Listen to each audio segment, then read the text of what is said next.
here. You don't have to lift any more weights, you know. But I like what I do, and so for me, positively, it's getting to know all you guys. You guys getting to see that we are approachable. That's the great positive impact that we can put out there. And negative, like I said, it's the stereotypes. It's all the back talk of people who don't know you, who think because you said hi in a high or low tone to them, that all of a sudden you're this and that and the other. It's definitely not fair. You can't control the other people. All you can do is control yourself and how you are in the public eye. So to me, that's probably the most negative part I see about it. What do you guys?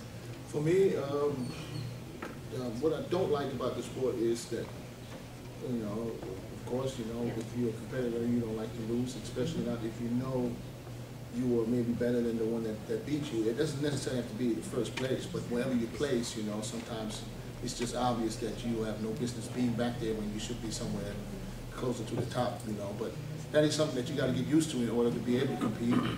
And but what I like about the sport is basically almost everything, because I like to travel. You know, I get to travel a lot to the sport. I like to give back something that I didn't have when I started bodybuilding. I like to be able to talk to people that ask me for some tips, because they see me as a role model, or they look up to me, or they have anything. I have anything on my body that they would like to achieve. You know, that's what I like about the sport, where I can give them my advice. You know, the way I do things, and that's why I basically enjoy doing what I like and making a living out of it too. So this is what I like about the sport. And it's a competitive sport. You know, you can't blame nobody but yourself if you come up short.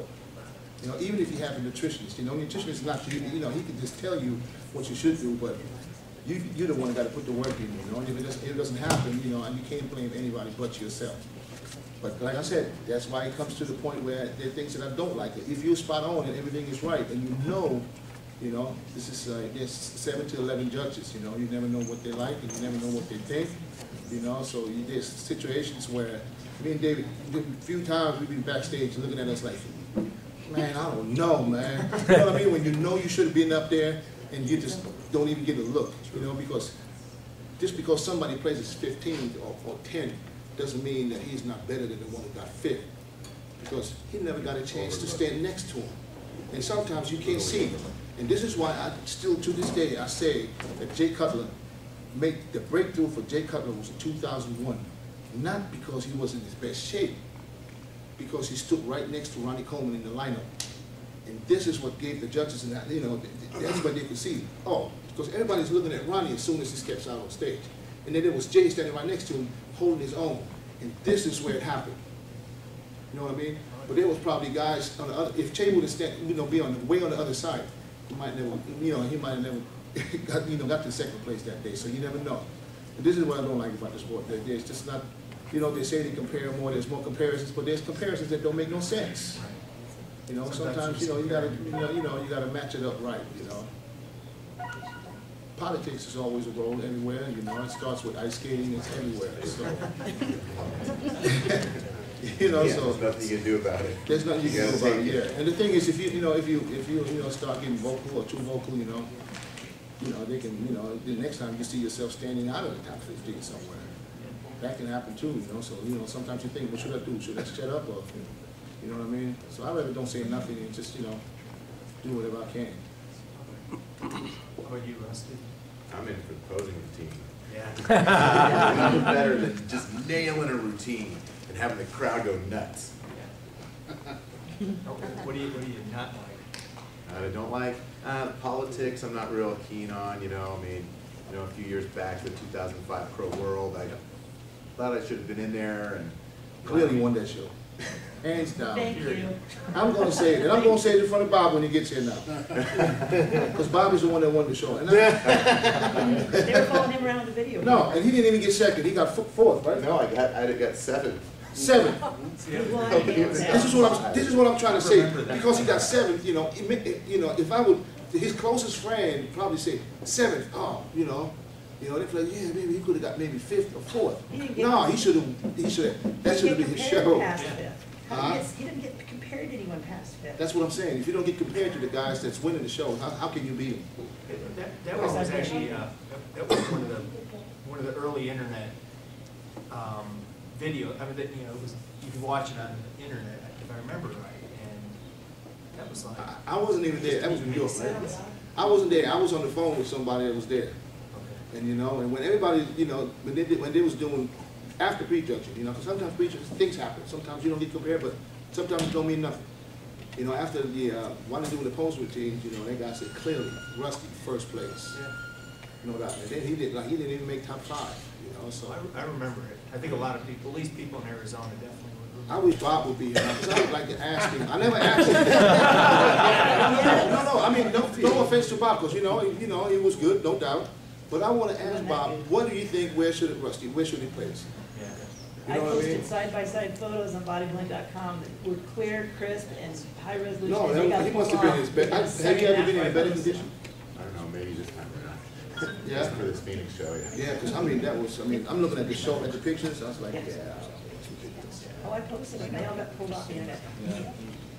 Got pulled off? Oh, yeah, I put it on bodybuilding.com, posted them all, and they were pulled off, I put them on another forum, they got pulled off, I was like, well, I can't fight it now. Somebody's able to pull some strings. Well, yeah, I think someone looks for bodybuilding. Well, Rusty, you handled it well, however, all that went down. I think you answered the question. I'm the most